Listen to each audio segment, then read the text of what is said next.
Hello everyone. तो चलो आज एक सुपर इंटरेस्टिंग चैप्टर में डाइव करते हैं, मॉलिक्यूलर बेसिस ऑफ इनहेरिटेंस। पता है इस चैप्टर में हम क्या सीखने वाले हैं? हम अपनी लाइफ का सीक्रेट ब्लूप्रिंट डिकोड करेंगे। वो कोड जो डिसाइड करता है कि हम कौन हैं, कैसे दिखते हैं, बेसिकली हमारी लाइफ की पूरी प्रोग्रामिंग। तो रेडी हो जाओ इस एक्साइटिंग जर्नी के लिए। अच्छा, एक बात बताओ, पिछला चैप्टर तो याद है ना, principles of inheritance in variation. वहां हमने मेंडल के बारे में पढ़ा था। उन्होंने कहा था कि कुछ फैक्टर्स होते हैं जो एक जनरेशन से दूसरी जनरेशन में जाते हैं, पर उन्हें यह नहीं पता था कि ये फैक्टर्स आखिर हैं क्या। तो साइंस की दुनिया में सबसे बड़ा सवाल उस टाइम यही था, ये फैक्टर्स आखिर हैं क्या चीज।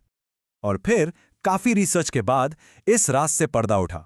साइंटिस्ट ने डिस्कवर किया कि वो मिस्टीरियस फैक्टर और कुछ नहीं बल्कि डीएनए है, डीऑक्सीराइबोन्यूक्लिक एसिड। हाँ, यही है वो मैजिकल मॉलिक्यूल जो हमारी सारी की सारी जेनेटिक इंफॉर्मेशन को स्टोर करता है। ये हमारी लाइफ का ब्लूप्रिंट है। तो चलो इस सेक्शन में हम इसी अमेजिंग मॉलिक्यूल को थोड़ा डिटेल में समझते हैं। हम देखेंगे कि आखिर डीएनए बना कैसे है और इसका स्ट्रक्चर कैसा होता है। Ready? Let's get started. So what exactly is DNA? अगर हम बिल्कुल एनसीईआरटी की लैंग्वेज में बात करें तो डीएनए डीऑक्सीराइबोन्यूक्लियोटाइड्स का एक बहुत लंबा पॉलिमर है। सिंपल वर्ड्स में, जैसे मोतियों को जोड़कर एक लंबी सी माला बनती है ना, बिल्कुल वैसे ही छोटे छोटे यूनिट्स जिनको हम न्यूक्लियोटाइड्स कहते हैं, वो जोड़कर डीएनए की लंबी चेन बनाते हैं। और पता है, इसकी लेंथ हर ऑर्गेनिज्म का एक यूनिक फीचर है। फॉर एग्जाम्पल, एक ह्यूमन सेल में डीएनए की length 3.3 into billion base pairs हो सकती है। कैन यू इमेजिन कितना लंबा? ओके, तो अब सवाल ये है कि इतनी लंबी चेन बनती कैसे है और इसका स्ट्रक्चर कैसा दिखता है। अब हम इसी चीज को एक्सप्लोर करेंगे। Let's talk about the famous double helix model.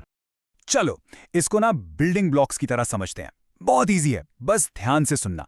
Step 1, एक पेंटोज शुगर और एक नाइट्रोजनस बेस आपस में जुड़ते हैं और इससे बनता है एक न्यूक्लियोसाइड। ओके, फिर स्टेप 2, इस न्यूक्लियोसाइड से जब एक फॉस्फेट ग्रुप जुड़ जाता है तब बनता है हमारा मेन हीरो, हमारा बिल्डिंग ब्लॉक, जिसे कहते हैं न्यूक्लियोटाइड। और फिर ऐसे ही हजारों लाखों न्यूक्लियोटाइड्स एक के बाद एक स्पेशल बॉन्ड, ये नाम याद रखना, 3-5- फॉस्फोडाइएस्टर लिंकेज से जुड़ते जाते हैं और बस बन जाती है एक लंबी सी पॉलीन्यूक्लियोटाइड चेन। Simple, right? ये डबल हेलिक्स का आइडिया अचानक से किसी के दिमाग में नहीं आ गया था। इसके पीछे एक पूरी कहानी है, कई सालों की रिसर्च। सबसे पहले 1869 में फ्रेडरिक मीशर ने न्यूक्लियस में एक सब्सटेंस आइडेंटिफाई किया जिसे उन्होंने न्यूक्लियन नाम दिया। फिर काफी टाइम बाद 1950s में विल्किंस और फ्रैंकलिन ने एक्सरे डिफ्रैक्शन से डीएनए की पहली फोटो ली। उसी टाइम अर्विन चारगाफ ने अपना फेमस रूल दिया कि डीएनए में जितना ए होता है उतना ही टी होता है और जितना जी होता है उतना ही सी होता है। इन सारे क्लूज को जोड़कर आखिरकार 1953 में वॉटसन और क्रिक ने डीएनए का famous double helix model propose किया। वॉटसन और क्रिक के मॉडल का सबसे बड़ा गेम चेंजर जो उनका की इनसाइट था वो था बेस पेयरिंग का कॉन्सेप्ट। उन्होंने ही बताया कि एक स्ट्रैंड का एडेनिन यानी ए हमेशा दूसरे स्ट्रैंड के थाइमिन यानी टी से ही जुड़ेगा और ग्वानिन यानी जी हमेशा साइटोसिन यानी सी से ही जुड़ेगा। बस यही वो मास्टर की थी जिसने डीएनए के स्ट्रक्चर का पूरा लॉक खोल दिया। और ये देखो, यही है वो फेमस डबल हेलिक्स स्ट्रक्चर। दिख रहा है ना, बिल्कुल एक घूमी हुई सीढ़ी जैसा, एक ट्विस्टेड लैडर। इस लैडर की जो 2 साइड रेलिंग्स हैं वो बनी हैं शुगर फॉस्फेट बैकबोन से, और जो इसके बीच के स्टेप्स हैं जिन पर हम पैर रखते हैं वो बने हैं नाइट्रोजीनस बेसिस की पेयरिंग से।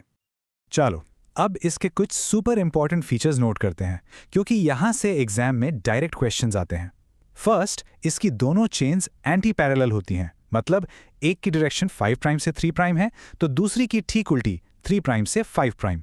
सेकेंड, बैकबोन शुगर फॉस्फेट का है और बेसिस अंदर की तरफ है। अब सबसे इंपॉर्टेंट पॉइंट, इसको स्टार मार्क कर लो। ए हमेशा टी से 2 हाइड्रोजन बॉन्ड से जुड़ता है और जी हमेशा सी से 3 हाइड्रोजन बॉन्ड से जुड़ता है। इसको भूलना मत। इसकी वजह से एक प्यूरिन के सामने हमेशा एक पिरिमिडीन आता है। फाइनली, ये वैल्यूज, हीलिक्स का एक पूरा टर्न जिसे पिच कहते हैं वो 3.4 नैनोमीटर्स का होता है, जिसमें अराउंड 10 बेस पेयर्स आते हैं। इसका सिंपल सा मतलब हुआ कि 2 बेस पेयर्स के बीच का डिस्टेंस है 0.34 नैनोमीटर्स। ये सारे पॉइंट्स, स्पेशली नंबर्स, अच्छे से याद रखना। सो जब डीएनए का स्ट्रक्चर क्लियर हो गया ना, तब फ्रांसिस क्रिक ने मॉलिक्यूलर बायोलॉजी का एक सबसे फंडामेंटल कॉन्सेप्ट दिया। इसे कहते हैं सेंट्रल डॉगमा। ये क्या बताता है? ये बताता है कि जेनेटिक इंफॉर्मेशन का फ्लो हमेशा एक ही डायरेक्शन में होता है। डीएनए से बनता है आरएनए और फिर आरएनए से बनता है प्रोटीन। बेसिकली डीएनए लाइफ की इंस्ट्रक्शन मैनुअल है। ओके, अब आते हैं एक नए पजल पर। हमने ये तो जान लिया कि डीएनए बहुत बहुत लंबा होता है, तो इतना लंबा मॉलिक्यूल एक इतने छोटे से सेल के और उसके भी छोटे से न्यूक्लियस के अंदर आखिर फिट कैसे होता है? चलिए इस सुपर पैकेजिंग के राज को समझते हैं। Can you even believe this? अगर हम एक टिपिकल ह्यूमन सेल के डीएनए को पूरा खोलकर सीधा करें ना, तो उसकी लंबाई होगी लगभग 2.2 मीटर्स, मतलब तुम्हारी हाइट से भी ज्यादा लंबा। और ये सब एक ऐसे सेल के अंदर फिट है जो हमें आंखों से दिखता तक नहीं। Seriously, isn't that just mind blowing? So let's put this into perspective. यहां पर प्रॉब्लम का स्केल देखो। एक तरफ है 2.2 मीटर्स लंबा डीएनए का धागा और दूसरी तरफ है एक न्यूक्लियस जिसका साइज है सिर्फ 10⁻⁻⁶ मीटर्स। आई मीन 2 मीटर की चीज को इतनी सी माइक्रोस्कोपिक जगह में फिट करना है। It's an unbelievable packaging challenge. तो इस इम्पॉसिबल प्रॉब्लम का सोल्यूशन क्या है? Well, the solution comes in the form of some special proteins जिनका नाम है हिस्टोन्स। अब यहाँ की केमिस्ट्री बड़ी सिंपल है। हमारा डीएनए जो है वो फॉस्फेट ग्रुप्स की वजह से नेगेटिवली चार्ज्ड होता है, और हिस्टोन्स वेल वो पॉजिटिवली चार्ज्ड बेसिक प्रोटीन्स हैं, क्योंकि इनमें लाइसिन और आर्जिनिन जैसे अमीनो एसिड्स भर भर के होते हैं। और बस negative attracts positive, right? Problem solved. तो इस पैकेजिंग की जो सबसे पहली जो बेसिक यूनिट बनती है उसे हम कहते हैं न्यूक्लियोसोम। अब ये क्या है? सोचो, 8 हिस्टोन मॉलिक्यूल्स मिलकर एक बॉल जैसा स्ट्रक्चर बनाते हैं। इसे कहते हैं हिस्टोन ऑक्टामर। और इस पॉजिटिवली चार्ज्ड बॉल के ऊपर हमारा नेगेटिवली चार्ज्ड डीएनए का लंबा सा धागा आके लिपट जाता है, बिल्कुल वैसे जैसे रील के ऊपर धागा लपेटते हैं। और एक न्यूक्लियोसोम में around 200 base pairs of DNA होते हैं। और पता है, जब साइंटिस्ट ने इस स्ट्रक्चर को इलेक्ट्रॉन माइक्रोस्कोप के नीचे देखा तो ये बिल्कुल एक बीड्स ऑन स्ट्रिंग जैसा दिखा। जैसे एक धागे पर मोती पिरोए हुए हो, एक मोती की माला जैसा। यहां पर जो बीड्स यानी मोती हैं वो हैं हमारे न्यूक्लियोसोम्स, और जो स्ट्रिंग यानी धागा है वो है डीएनए। ये लाइन बीड्स ऑन स्ट्रिंग, इसको अच्छे से याद कर लेना, एग्जाम में डायरेक्ट पूछ लेते हैं। अब ये जो पूरा बीड्स ऑन स्ट्रिंग स्ट्रक्चर है इसे हम कहते हैं क्रोमैटिन, और ये भी 2 टाइप का होता है। एक है यूक्रोमैटिन, ये लूजली पैक्ड होता है, इसलिए स्टेनिंग के टाइम लाइट कलर लेता है।